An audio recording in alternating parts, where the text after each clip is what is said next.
Hello, well today I thought maybe we would do a little tutorial on making some sort of cheese. The basic steps are the same for most of the cheeses that you'll make, so we're just going to do a simple cottage cheese today. And typically I would be using vinegar or lemon juice to make my cottage cheese, but I'm fortunate enough today to have a live culture all the way from Russia. So let's go ahead and check out the steps.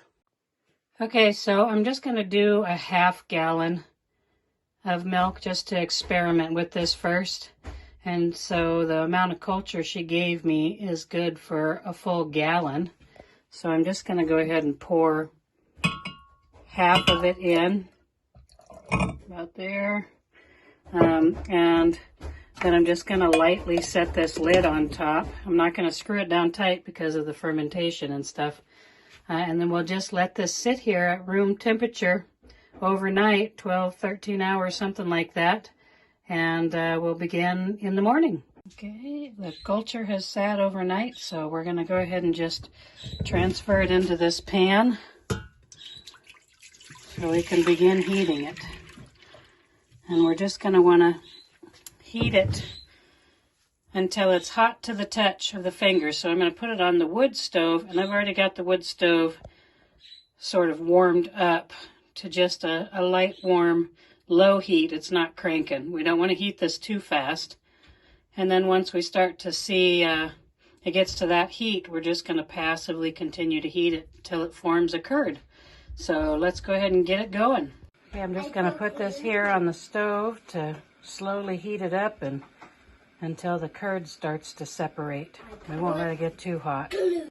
All right, the curd has formed. You can see I tip it and it pulls away from the side, and that is just perfect. What I'm going to go ahead and do is just cut the curd.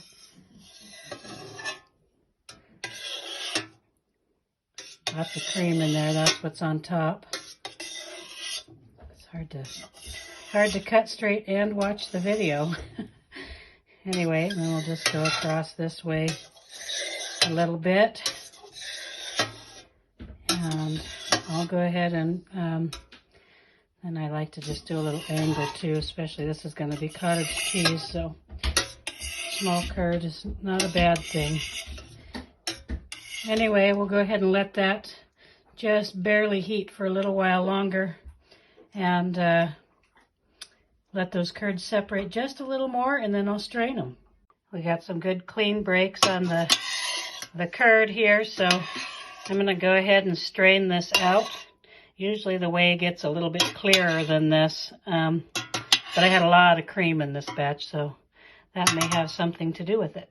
So I got my colander in the sink here, and I've got my cheesecloth in there, and I've made it quite excessive because I've found that when you pour in the whey and curds, it tends to pull the cheesecloth in, and then you've got the cheesecloth under your curds. So anyway, we're going to go ahead and just pour this in and get it draining.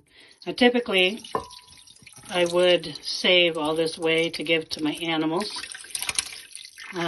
or water the garden, or actually make a fun drink out of the whey too, which maybe we'll learn about one day. Sorry, my videoing skills and shadows are horrible. Just learning about this technology stuff. Anyway, but animals have plenty of whey for now, and so I'm just going to go ahead and let this drain. I'm going to let that sit for a little bit, and then we'll hang it up to dry some more.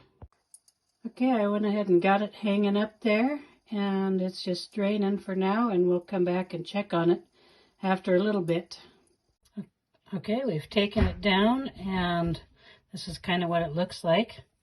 And I'm just going to kind of feel it, and it's pretty good consistency here, so we'll just break those up. I'll go ahead and move them to another bowl, and we can finish this out. We're going to go ahead and just work these a little bit, get them kind of broken down into smaller curds. Think about the curds in cottage cheese. And that's looking pretty good there, so We'll go ahead and add a little bit of cream and a little bit of salt, or maybe just a pinch of sugar, and we'll give it a taste. Okay, we're just going to ladle a little cream here out of the milk and just put just a little bit in there. You don't want to get out of control. And we'll go ahead and stir that in. We could definitely, we add a little more cream.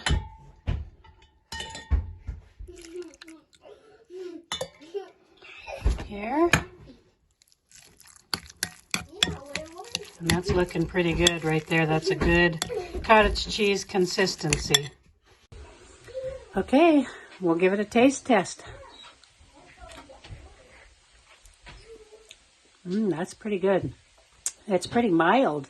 I was expecting it to be a little bit more sour because it comes from a culture, and I'm more used to the lemon cottage cheese, but that's pretty good. I could see how you might be able to press that into like a farmer cheese, possibly even hang it a little longer and turn it into, it's almost like cream cheese. So might have to experiment and see what kind of cheeses we can make out of this. But I'd say all in all, it was pretty good and very little effort for the most part when you're making cheese. So bon appetit.